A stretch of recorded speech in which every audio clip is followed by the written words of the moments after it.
मोठी बातमी आपण पाहतोय। पुराच्या पाण्यात अडकलेल्या 3 मुलांची सुटका करण्यात आली आहे। मुसळधार पावसामुळे वर्ध्यातील यशोदा नदीला पूर आला, तर याच पुरात आपण पाहतोय जे तरुण अडकले होते त्या 3ही मुलांची सुखरूप सुटका करण्यात आली आहे। वर्धा जिल्ह्यात जोरदार पाऊस पडतोय, नदी नाल्यांना पूर आलाय आणि अशात जनजीवन विस्कळीत झालंय। 3 मुलं पुराच्या पाण्यात अडकली होती, त्यांना आता बचाव पथकाने वाचवलंय।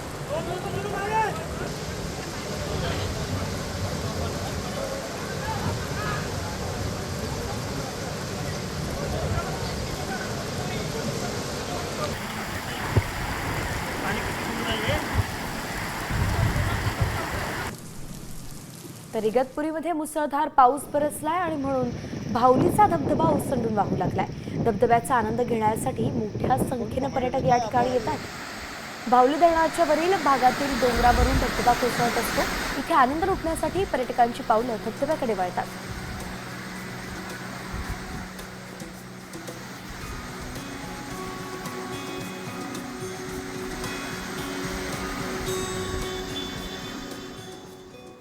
आणि एक मोठी बातमी आपण पाहतोय। हिंदी सक्ती विरोधात मुंबईत 2 स्वतंत्र आंदोलन होणार आहेत। 7 जुलैच्या आंदोलनाला उद्धव ठाकरेंचा पाठिंबा असणार आहे, तर राज ठाकरे 6 जुलैला स्वतंत्र मोर्चा काढणार आहेत। राज ठाकरेंच्या या मोर्चात उद्धव ठाकरे जाणार आहेत का, हा प्रश्न आता उपस्थित केला जातोय।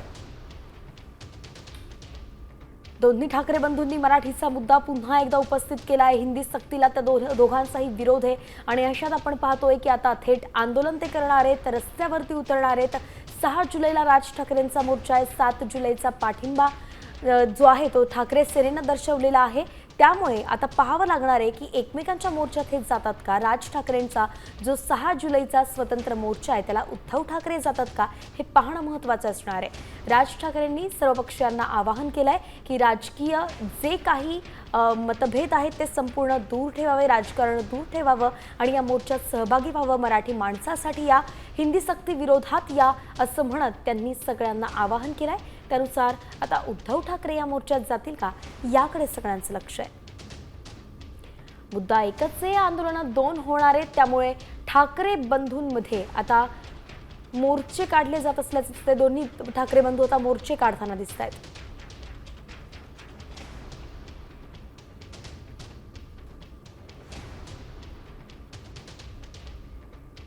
मी दीपकजी आपल्या या आंदोलनाला सक्रिय पाठिंबा देतो आहे। मी तर तुमच्या सोबत आहे, शिवसेना सोबत आहे, पण त्याच बरोबरीने मी तमाम मराठी माणसांना पक्षीय भेदाभेद विसरून या लढ्यामध्ये सामील होण्याचं आवाहन करत आहे। हिंदी किंवा इतर कुठच्याही भाषेची सक्ती महाराष्ट्रामध्ये होऊ देणार नाही म्हणजे नाही। आणि या गोष्टींसाठी म्हणून मी सर्व पक्षांना आवाहन करतोय की येत्या 6 जुलैला गिरगाव चौपाटीवरून मोर्चा काढायचा निर्णय आम्ही घेतलेला आहे। त्या संपूर्ण मोर्चामध्ये कुठेही कोणताही झेंडा नसेल। तो संपूर्ण मोर्चा हा मराठी माणसाचा असेल। त्या मोर्चाचं नेतृत्व मराठी माणूस करेल। तर याच मुद्द्यावरून उद्धव ठाकरेंनी राज्य सरकारवरती हल्लाबोल केलेला आहे। हिंदी सक्तीमध्ये भाषिक आणीबाणी सुरू आहे असं ते म्हणाले। हिंदीचं वावडं नाहीये, मात्र सक्तीमध्ये एकाधिकारशाही दिसतेय। पहिलीपासून हिंदी सक्ती कशासाठी, असा सवाल सुद्धा राज ठाकरेंनी उपस्थित केलाय।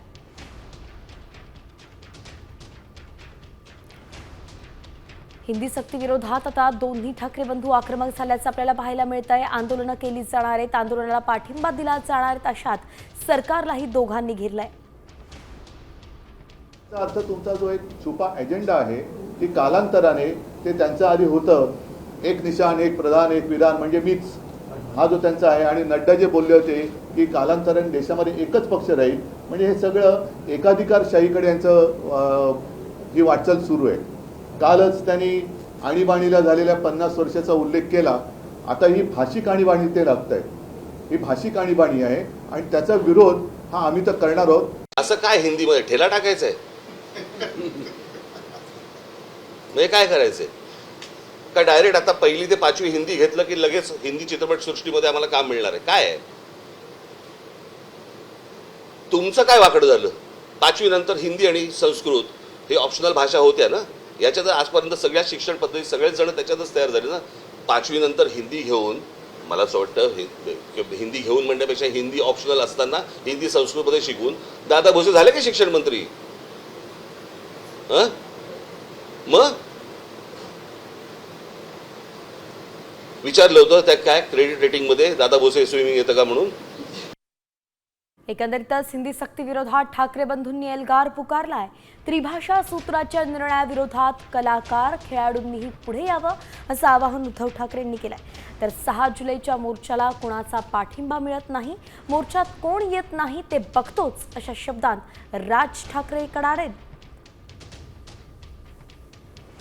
चित्रपट सृष्टीतले विशेषतः मराठी, मग त्याच्यात मोठी मोठी नावं आहेत, त्यांनी सुद्धा उतरायला पाहिजे, खेळाडूंनी उतरायला पाहिजे, साहित्यिक तर आलेच, अगदी वकील असतील, सगळ्यांनीच जे जे मराठी भाषेचे पुत्र आहेत, सुपुत्र आहेत, मग ते मुलं मुली दोन्ही, आणि मराठी भाषा त्यांना त्यांच्या हृदयात आहे, त्यांची मातृभाषा आहे, आणि मराठी भाषेवरती जे प्रेम करतात ते पक्षभेद विसरून अगदी भाजपमधले सुद्धा अस्सल मराठी माणसं, कारण भाजपमध्ये आता अस्सल लोक शोधणं हा सुद्धा एक संशोधनाचा विषय झालेला आहे. हा जो कट आहे याला कटच म्हणेन मी. महाराष्ट्राचं मराठीपण हे घालवण्याचा जो कट आहे हा उद्ध्वस्त करण्यासाठी मला असं वाटतं तमाम सर्व मराठी बांधवांनी, भगिनींनी, मातांनी, त्या विद्यार्थ्यांनी, सर्वांनी त्या मोर्चामध्ये सहभागी व्हावं अशी माझी त्यांना सर्वांना विनंती आहे. इथे कोणताही झेंडा नसेल, फक्त मराठी हा एक अजेंडा असेल. आणि अशा वेळेला मला हेही बघायचं आहे की कोण कोण त्या मोर्चामध्ये सामील होत आहेत, इतर राजकीय पक्षांच्या व्यतिरिक्त इतर कोण कोण सामील होत आहेत, आणि कोण येणार नाहीत हेही मला बघायचं आहे. तर नाशिकमध्ये आपण पाहतोय सलग 8व्या दिवशी गोदावरीची पूर परिस्थिती आता कायम आहे. आपण पावसासंदर्भातल्याच या सगळ्या घडामोडींचा आता वेगवान आढावा घेऊयात. तर नाशिकमध्ये सलग 6व्या दिवशी पूर परिस्थिती कायम आहे. गंगापूर धरणातून विसर्ग कमी केल्यानं पाणी पातळी कमी झाली आहे. मात्र अजूनही दुतोंड्या मारुतीच्या पायापर्यंत पुराचं पाणी आहे. पाऊस वाढल्यास धरणातून पाण्याचा विसर्ग वाढण्याची शक्यता आहे.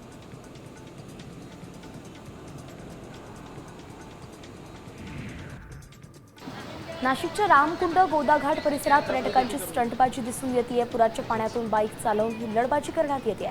शिवाय पुराच्या पाण्यात सेल्फी आणि फोटो सेशन करताना पर्यटक आणि भाविक दिसतात.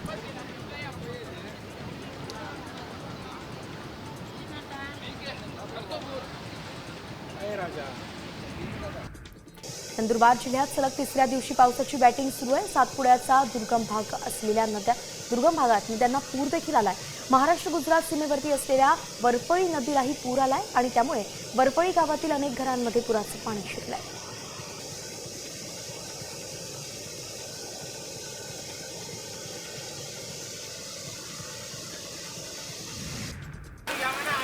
वाशिमच्या पिंपरी सरहद्द गावाजवळील उतावळी नदीला पूर आल्यानं पाणी पुलावरून वाहत आहे. त्यामुळे हा महामार्ग 6 ते 7 तासांपासून ठप्प झालाय.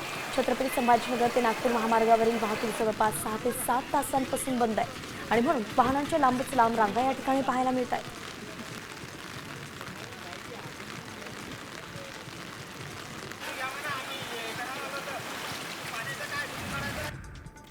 वाशिम जिल्ह्यातला मुंगळा पाझर तलावाचा सांडवा फुटल्यानं मोठं नुकसान झालंय.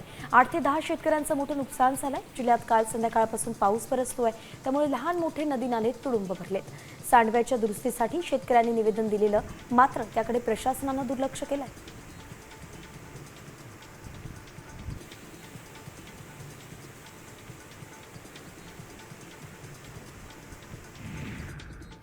वाशिममध्ये जोरदार पाऊस झाला आणि या पावसामुळे उतावळी नदीला पूर आलाय. त्यामुळे संभाजीनगर ते नागपूर या महामार्गावरील वाहतूक पूर्णपणे ठप्प झाली आहे. नदीला आलेल्या पुरामुळे पुलावरती 2 ते 2.5 फूट पाणी वाहत आहे. वाहतुकीसाठी पर्यायी मार्ग उपलब्ध नसल्यानं अनेक जण या ठिकाणी अडकून पडले.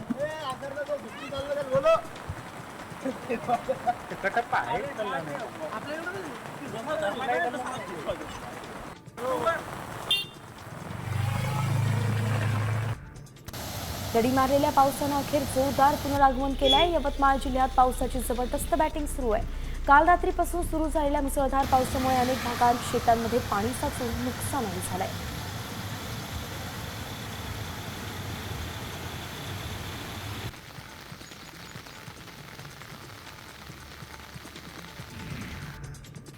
यवतमाळ जिल्ह्यात जोरदार पाऊस झालाय आणि या पावसामुळे घाटंजी शहरातील घाटी आणि इंदिरा आवास भागातील काही घरांमध्ये पाणी शिरलं। यात मोठं नुकसान झालंय। घरात ठेवलेलं धान्य सुद्धा भिजलंय। सध्या परिसरातील नागरिक मोटारच्या सहाय्यानं पाणी बाहेर काढण्याचे प्रयत्न करत आहेत।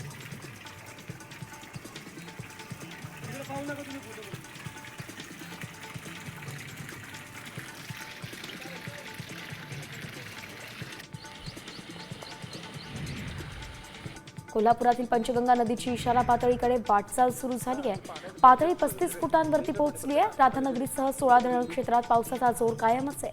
पंचगंगा, दूधगंगा, कासारी, वारणा, ताम्रपर्णीसह जिल्ह्यातील सर्व नद्या दुथडी भरून वाहत आहेत, तर 59 बंधारेही पाण्याखाली गेलेत, म्हणून वाहतूक विस्कळीत झाली आहे। पर्यायी मार्गाने वाहतूक सुरू आहे।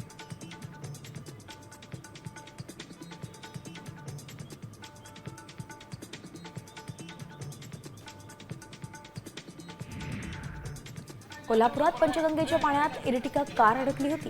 तब्बल तासाभराच्या अथक प्रयत्नानंतर अग्निशमन दलाच्या जवानांनी गाडीसह ड्रायव्हरला सुरक्षित बाहेर काढलं। शिंगणापूर हनुमंतपाडी रस्त्यावरती ही घटना घडली।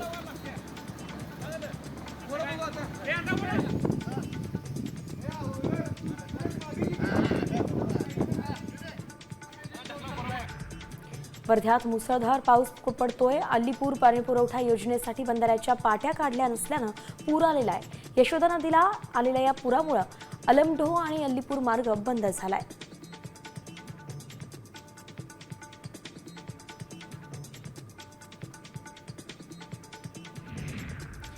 वर्धा जिल्ह्याच्या अनेक भागात जोरदार पाऊस बरसतोय। हिंगणघाट, समुद्रपूर, वर्धा तालुक्यात पावसाची संततधार सुरू आहे। वर्धा सरोळ मार्ग पुरामुळे बंद झालेला आहे, तर पावसामुळे शेतकऱ्यांच्या पिकांना जीवनदान मिळालंय।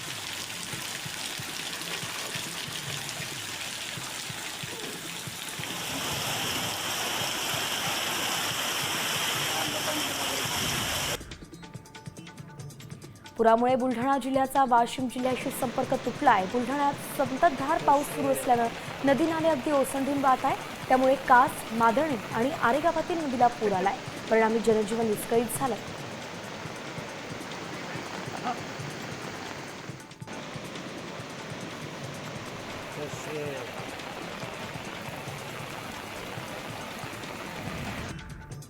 नांदेडच्या हिमायतनगरमधील कामारी गावातील अंगणवाडी परिसराला तळ्याचे स्वरूप प्राप्त झालंय। त्यामुळे विद्यार्थी आणि पालकांना ये-जा करण्यासाठी मोठी कसरत करावी लागते। याकडे ग्रामपंचायतचं दुर्लक्ष करत असल्याचा आरोप गावकऱ्यांनी केला। अंगणवाडी क्रमांक 1 आणि अंगणवाडी क्रमांक 3 या दोन्ही ठिकाणी मिळून विद्यार्थी संख्या जवळपास 70च्या वर आहे। एक मोठी बातमी आपण पाहतोय। अहमदाबाद विमान अपघात प्रकरणी मोठी अपडेट समोर आली आहे। ब्लॅक बॉक्समधून डेटा रिकव्हर करण्यात यश आलेलं आहे। ब्लॅक बॉक्सचा डेटा AAIB लॅबमध्ये डाउनलोड करण्यात आलेला आहे। CVR, FDR डेटाचं विश्लेषण सुरू असल्याचंही माहिती कळते आहे। विमान अपघाताला कारणीभूत असलेल्या घटनांचा क्रम पुनर्रचना करणं आणि विमान वाहतूक सुरक्षितता वाढवण्यासाठी याचा फायदा होईल अशी माहिती आहे। नागरी विमान वाहतूक मंत्रालयानं ही माहिती दिलेली आहे। मोठी बातमी आपण पाहतोय। अहमदाबाद विमान दुर्घटना जी झाली होती त्यातील ब्लॅक बॉक्स जो सापडला होता त्याचा डेटा रिकव्हरी आता सुरू झालाय।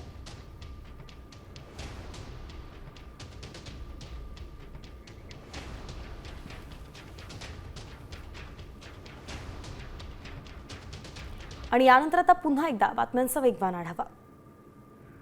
इगतपुरीमध्ये मुसळधार पाऊस बरसलाय, त्यामुळे भावलीचा धबधबा ओसंडून वाहू लागलाय। धबधब्याचा आनंद घेण्यासाठी मोठ्या संख्येने पर्यटक या ठिकाणी येत आहेत। भावली धरणाच्या वरील भागातील डोंगरावरून धबधबा कोसळतोय।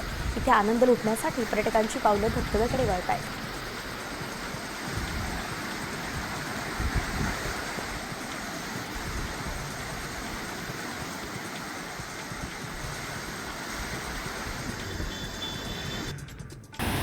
नाशिकमधील सोमेश्वर धबधबा ओसंडून वाहू लागलाय। मुसळधार पावसामुळे गंगापूर धरणातून सोडण्यात आलेल्या पाण्याच्या विसर्गामुळे सोमेश्वर धबधबा गेल्या 8 दिवसांपासून प्रभावित झालाय आणि म्हणून हा धबधबा पर्यटकांसाठी आकर्षणाचा केंद्रबिंदू ठरतोय।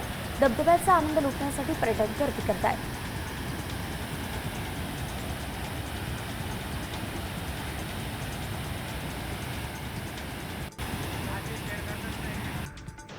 नांदेड जिल्ह्यात काल रात्रीपासून दमदार पाऊस सुरू आहे आणि या दमदार पावसामुळे पैनगंगा नदीवरच्या सहस्त्रकुंड धबधब्यानं रौद्र रूप धारण केले आहे। धबधबा पाहण्यासाठी धबधब्यावरती पर्यटकांची गर्दी होती आहे।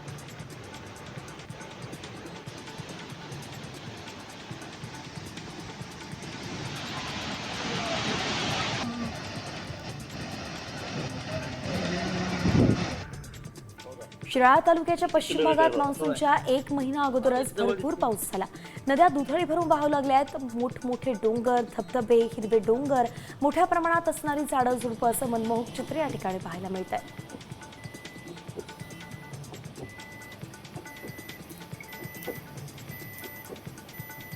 हो का? किती क्लिअरिटी आहे बघा. होय. जवळ दिसते. अहिल्यानगर जिल्ह्यातील भंडारदरा धरण 52% भरलंय. भंडारदरा धरणाच्या पाणलोट क्षेत्रात पावसाचा वेग वाढल्यानं धरणाचा पाणीसाठा झपाट्यानं वाढतोय. पावसाचा जोर असाच कायम राहिला तर ऑगस्ट महिन्यात भरणारे भंडारदरा आणि निळवंडे धरण जुलै महिन्यातच भरण्याची शक्यता आहे.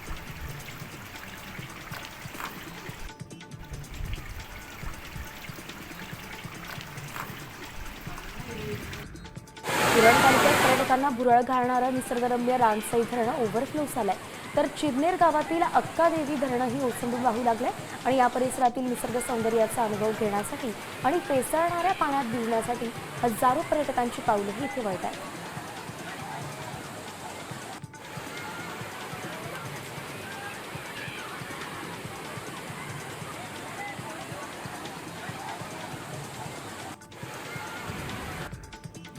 सिंधुदुर्गातील आंबोली धबधब्यावरती आल्हाददायक वातावरण अनुभवायला मिळालंय.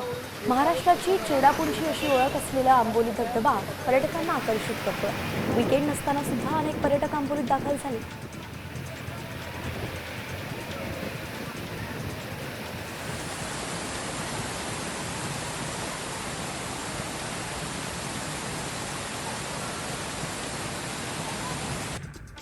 पावसाळ्यात कोकण कड्यावरती अद्भुत दृश्य पाहायला मिळतं.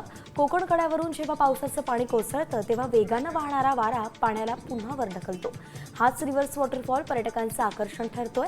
कोकण कड्यावरचा हा रिव्हर्स वॉटरफॉल पाहण्यासाठी भटक्यांची पावलं नेहमीच हरिश्चंद्र गडाकडे वळतात.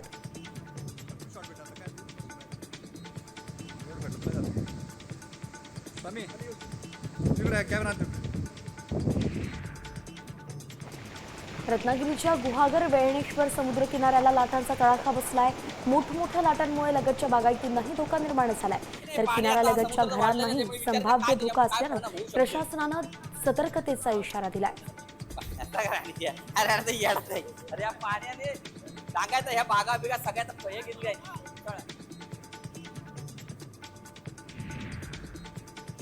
गुजरातमध्ये पावसानं थैमान घातलंय. सुरतमध्ये मुसळधार पावसामुळे जनजीवन विस्कळीत झालंय.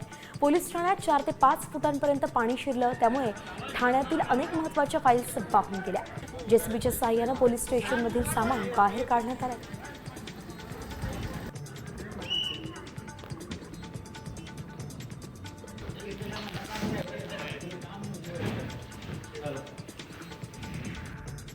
कुल्लू मनालीत ढगफुटी झाली आहे त्यामुळे भूस्खलन झाल्यानं अनेक घर गाड्या वाहून गेल्या आहेत. दृश्यांमध्ये ट्रक वाहून गेल्याचं दिसतंय. या ठिकाणी मोठी भीषण पूर परिस्थिती निर्माण झाली आहे. कुल्लूमध्ये फिरायला गेलेल्या पर्यटकांचेही हाल झाले.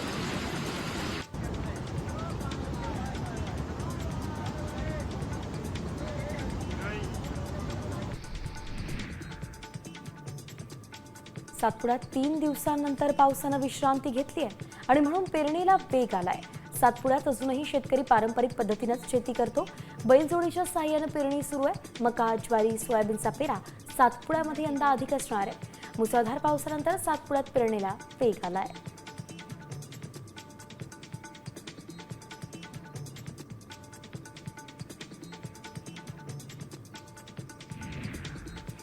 मराठवाड्यातील 8ही जिल्ह्यात 53.87% क्षेत्रावरती खरीपाची पेरणी झाली आहे. सर्वसाधारण 49,72,728 हेक्टर क्षेत्र आहे. यातील 26,78,000 हेक्टरवरती पेरण्या पूर्ण झाल्या आहेत तर बीड जिल्ह्यात सर्वात कमी पेरण्या झाल्या आहेत.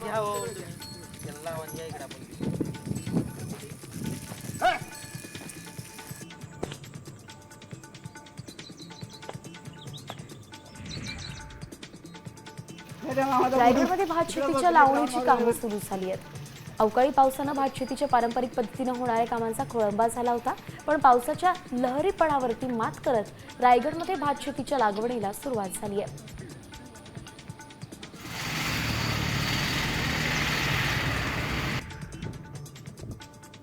हिंगोली जिल्ह्यात पावसाअभावी शेतकऱ्यांच्या पेरण्या रखडल्या आहेत. जिल्ह्यातील औंढा वसमत तालुक्यात 80% शेतकऱ्यांनी अद्याप पेरण्याच केल्या नाहीयेत, तर कळमनुरी सेनगाव तालुक्यात पेरण्या केलेली पिकं सुकू लागली आहेत आणि या शेतकऱ्यांवरती दुबार पेरणीचं संकट घोंगावत आहे. बळीराजा आभाळाकडे अगदी डोळे लावून बसलाय.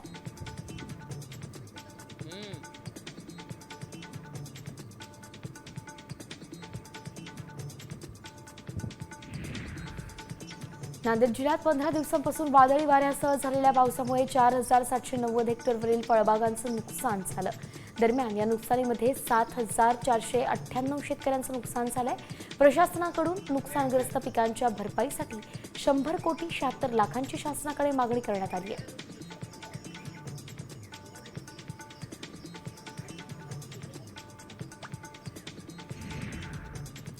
आता एक वेगळी मात्र अत्यंत महत्त्वाची बातमी. हरण्या बैलानं हिंद केसरी जिंकली आहे आणि मालकाचं नाव काढलंय. या बैल जोडीचीच जोरदार चर्चा सुरू आहे. पाहूयात. कल्याणच्या हरण्या आणि रायफलनं केली कमाल आणि उडवून दिली नुसती धमाल. नाद करा पण हरण्या आणि रायफलचा कुठं, एकदा पळाली तर नुसती बिंगरी, जागेवर दुरळा, विरोधक गार. मालक सध्या बैल जोडीवर उलटू फिदा आहे. जोडीनं कारनामाच केलाय तसा हिंद केसरी जिंकायचा. बघा की कशी हाय बैल जोडी, एकदम जय विरुवानी, गुलालानं माखलेली. विजयाचा गुलाल पट्ट्यांनी सलग 3दा उधळलाय. दणक्यात हॅट्रिक. सातारच्या पेडगावचं मैदान कसं भरलंय पब्लिकनं, एकदम टच, ती बी गुलीगत. आता इकडं बघा, डोंगरावर माणसं बसल्या ती का माणसाचा डोंगर झालाय हीच कळना. फायनलची शिट्टी वाजली. हरण्या आणि रायफल बुलेटच्या स्पीडनं.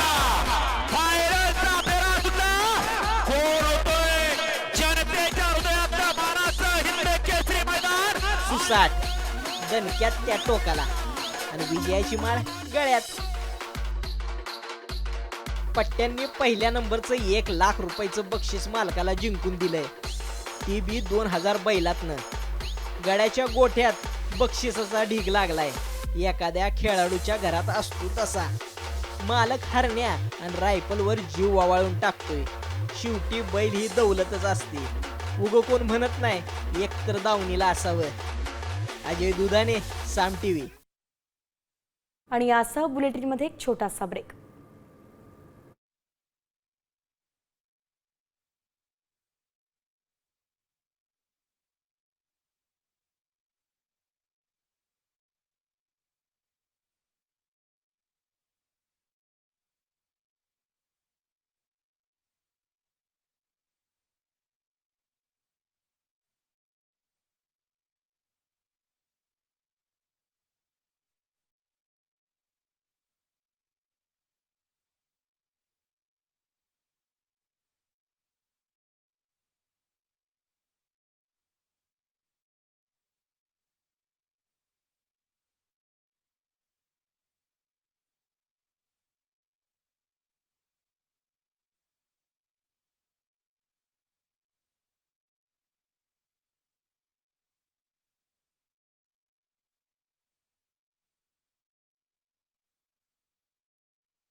कुलूमध्ये ढगफुटी झाली आहे आणि यामुळे तुफान पाऊस कोसळतोय.